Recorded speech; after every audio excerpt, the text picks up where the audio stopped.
He had fleets of trucks, barns bursting with grains, warehouses filled with gold. But in a town of hunger, Chief Obidike was known for one thing: he never gave. Once he was poor, lost everything in a market fire. Desperate, he made a midnight deal. Under the iroko tree, a priest whispered, "Riches will come, but the day you give, you lose it all." And so he gave nothing, not a coin, not a grain. Every dawn he washed his hands in black powder, a slave to the promise that built his empire.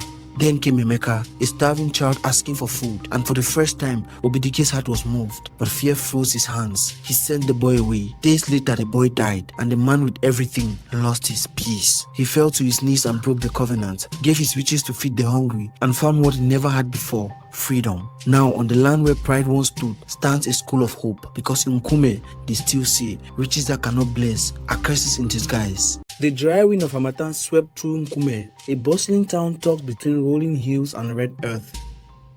The season has stripped the trees bare, painting the land in dust and silence. But at the center of it all stood a mansion so bright it seemed to mock the poor air around it. The house of Chief Obidike Nanji, the richest man Nkume had ever known. When his black Mercedes-Benz rolled through the market square each morning, traders bowed and called out blessings. Ego di, money they walk, they would shout. But behind their laughter were words they never dared say aloud. The man's heart is colder than stone. Chief Obidike had everything: fleets of trucks, vast farmlands, warehouses filled with imported goods. Yet, in a town where widows sold firewood to feed their children, he was known for one thing: he never gave. No beggar ever left his gate with a coin. No church tithe bore his name. When the local school's roof caved in, he refused to help rebuild it. Even his poor relatives whispered, "Chief has wealth like water, but his hand is tighter than a fist." To the world, he was greedy, but to Chief Obidike, he was simply obeying a warning that kept him alive. 20 years earlier, before the titles and cars, Obidike was just a struggling trader in Aba. He sold spare parts in leaking wooden kiosk. Life was hard. When fire gutted the market one night, it devoured everything he owned. The next morning, all that remained was ash and ruin. For months, he begged friends for help. No one answered. His wife, Nneka, a young woman of faith, tried to comfort him. "God will provide," she said softly. But Obidike was done waiting for miracles. One fateful night, drunk and desperate, he wandered beyond the outskirts of town. The moon was a thin sickle, the bush alive with insects. He stumbled into the ancient forest of Ogugueri, a place villagers whispered about, a shrine that gave riches but demanded blood. He didn't plan to go there, but as if drawn by invisible hands, he found himself before a clay hut glowing with dim firelight. An old priest sat there, bald, thin, his body smeared with ash and chalk. His eyes, when he looked up, gleamed like cold water. "You seek wealth," the priest said without being asked, "and you are ready to pay for it." Obidike's mouth trembled. "Yes, I have lost everything. I want my life to mean something." The priest smiled faintly, revealing yellow teeth. "Then listen well. Riches will come to you, overflowing like the river after the rains. But your hand must remain closed. If you ever open them to give freely, your wealth will disappear before the next sunrise." He handed him a small calabash filled with black powder. "Wash your hands with this before every dawn. Forget once and all you own will rot." The desperate trader nodded. That night, under the iroko tree, they sacrificed a white ram. The priest marked Obidike's palms with blood and chalk, muttering incantations. Then he said, "Go and remember, the hand that gives will lose." By morning, Obidike's life began to change. Strangers offered him deals that tripled his income. A lost shipment was found. A rich man in Onitsha offered him partnership. Within 5 years, a poor trader had become Chief Obidike Nanji, the man everyone called Eagle of Nkume. But even as his barns filled and his name spread, fear built its nest inside him. Every dawn, before the cock crowed, he woke to wash his hands in the black powder from the shrine. If he missed a morning, nightmares tormented him, the priest's voice whispering, "Never give, never give." Chief's mansion glittered with marble floors and imported furniture, yet it was a cold house. Servants moved like shadows. Children who once played in his compound were bound for fear they would beg for food. His wife, Nneka, grew lonelier each day. "My husband," she pleaded one night, God blesses the giver. We have more than enough. Why not help the poor? He glared at her. You don't understand. Some blessings, once shared, turn to curses. Leave these matters to me. Nneka sighed. She was a church woman, gentle, patient, and prayerful. But her heart bled watching her husband crumble under invisible fear. Every night she knelt before her bed and prayed, Lord, whatever holds him, break it. One season, heavy rains destroyed the village farms. Hunger spread like smoke. The town priest, Father Eze, went door to door asking the wealthy to support the suffering. When he came to Chief Obidike's gate, the guards hesitated but finally let him in. Chief, Father said warmly, your barns overflow while others starve. 10 bags of rice could feed many. Chief's smile was tight. Father, you know I do business with big banks. Everything is tied up. Next time, perhaps. The priest nodded slowly. Sometimes it's not the bank that ties us, my son. It is fear. Those words struck like a dart. After the priest left, Chief paced his house for hours, hearing the sentence echo in his head. It is fear. That night he dreamt of the shrine again. The iroko tree rose before him, roots twisting like snakes. A voice hissed, your barns are full, but your soul is starving. He woke drenched in sweat, but even then, he could not bring himself to give.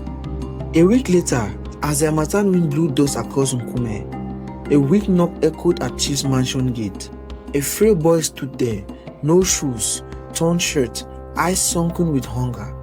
Please, sir, the boy said softly to the gatekeeper, tell Chief I just need food for my sister. She is sick. When Chief heard the noise, he came out himself annoyed. But when he saw the boy, thin, trembling, maybe 10 years old, something in his chest tightened. He asked, what's your name? Emeka, the boy whispered. Please, sir, just rice. For the first time in years, Obidike felt pity. He went inside, picked up a few naira notes, and walked back towards the gate. As he stretched his hand, the world seemed to tilt. The air turned cold. He felt his heart race as a familiar voice slithered into his mind. Remember the covenant. If your hand gives freely, your wealth will vanish overnight. His fingers froze. The boy's eyes pleaded silently, but Obidike's hand dropped to his side. Go, he said harshly. Go and ask someone else. The gate slammed shut. That night, thunder cracked though no rain fell. Nneka found him outside again before dawn, washing his hand in the black powder, whispering to himself, I must not give. I must not give. 3 days later, word spread that the orphan boy Emeka had died. Hunger and fever took him. The villagers mourned quietly, but their eyes turned toward Chief Obidike's mansion. Some said, the boy begged there first. Others said, God will judge him. Chief heard the news from his driver. His knees went weak. That night he couldn't eat. The food tasted like sand. Every corner of the house echoed with silence. He saw the boy's face whenever he blinked. For the first time, he fell to his knees and whispered, God, forgive me, but I am trapped. Then something strange happened. As he looked up, he saw a faint glow at the corner of the room, and standing there was the boy, Emeka, his body shining softly, his eyes gentle. Chief, the voice echoed, you were meant to give life, not take it. When he reached out, the vision vanished. Chief fell forward, weeping like a child. He didn't know if it was real or madness, but one thing was certain, the walls of his heart were cracking.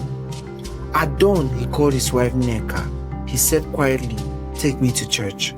At sunrise, the people of Nkume could hardly believe their eyes. The mighty Chief Obidike, always proud and untouchable, walked slowly beside his wife towards St. Patrick Cathedral. His face was pale, his steps unsteady, his fine agbada replaced by a simple wrapper. When he entered the church, every whisper fell silent.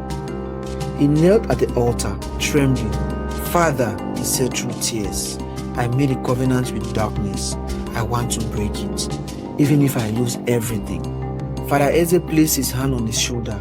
The blood of Jesus speaks louder than any covenant made in fear. He prayed, anointed Chief's palms with oil, and declared, you are free. A strange calm filled Chief's chest, the first peace he had felt in decades. That afternoon, he gathered bags of rice, clothing, and money, and drove with his wife to the flooded village outskirts. People stared as he began handing out food. His once feared guards now helping him. "If my wealth must vanish," he said softly, "let it vanish doing good." By nightfall, the prophecy fulfilled itself. His warehouse mysteriously caught fire, his bank accounts were frozen, and his truck stopped working. In less than 24 hours, the richest man in Nkume became penniless. Yet that night, Chief Obidike slept like a child. In the days that followed, he joined Father Eze in caring for orphans and widows. He told everyone who would listen, "I was rich in money, but poor in peace. Now I am free." His story spread beyond Nkume, not as a tale of loss, but of redemption. Months later, a Christian businessman from Enugu offered him a small partnership. Chief accepted humbly and began again, working honestly. He never had it again. Each time profit came, he gave. And strangely, his business prospered even more. Years passed, and Chief Obidike became a symbol of grace. On the land where his mansion once stood, he built a school for orphans and named it Emeka Memorial Academy, after the boy whose death changed him. At his gate, a simple plaque bore his final words before he died peacefully in his sleep. Riches that cannot bless are curses in disguise.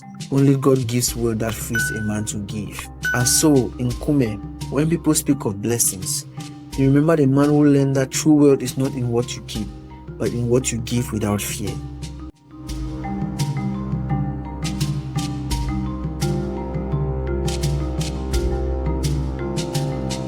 Please subscribe to watch more of our videos. Thank you.